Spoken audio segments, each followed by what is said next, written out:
Hi, my name is Kenny Rubin, and my book is Essential Scrum.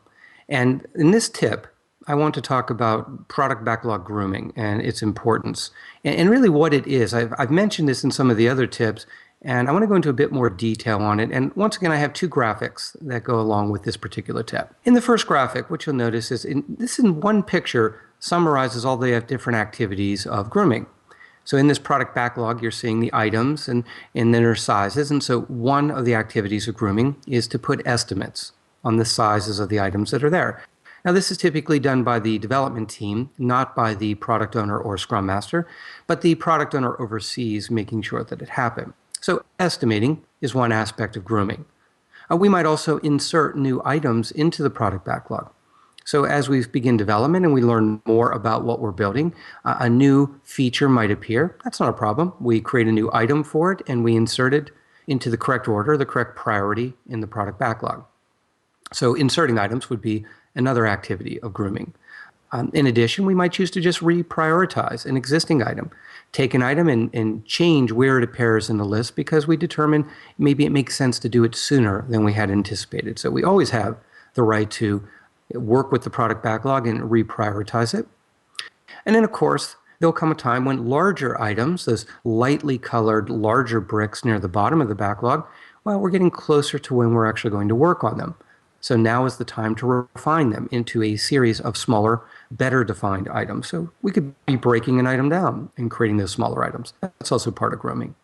And then, of course, we might simply decide that a feature that we were contemplating in the future, we just don't want to do it. We've decided it doesn't make sense. So, of course, we can discard it. We can remove it from the product backlog and, in a sense, put it in the bit bucket, throw it away.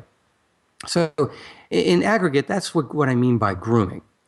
Now, in the second graphic that I have here, it might be helpful to think of the product backlog like a pipeline. Now, on the left side of that pipeline, you have the product owner. Remember, this is the individual that's envisioning this great idea, this blue cube.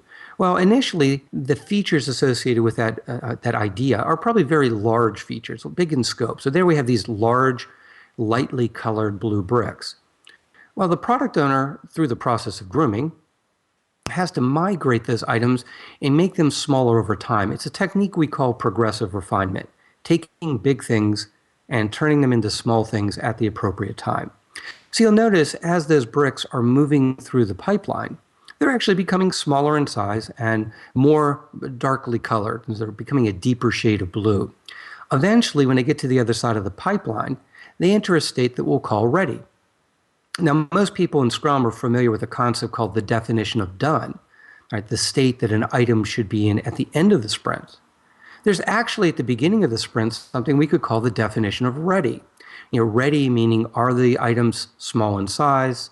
Are they well defined? Do they have test criteria associated with them? Have they been estimated? In a sense, have they been appropriately groomed? So we want the items at sort of the right side of that pipeline to be in this ready state. And that means they're now in a position where they can be pulled into sprint planning. So the product owner oversees the process of grooming, although he or she is not doing all the work. The rest of the Scrum team members are assisting. But at the end of the day, it's helpful to think of the product backlog like a pipeline.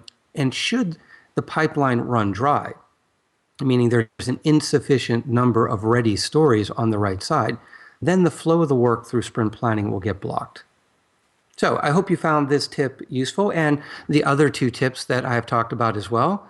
Once again, my name is Kenny Rubin, and my book is Essential Scrum, a practical guide to the most popular Agile process.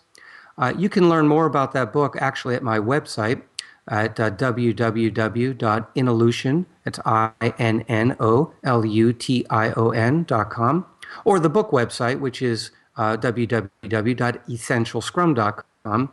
And you'll find quite a bit of material there that supplements the book, in addition to the complete visual icon language that you can download. And if you'd like to follow me on Twitter, you can do so at my Twitter handle, which is Krubin Agile, Krubin, Agile, all one word. Thank you very much.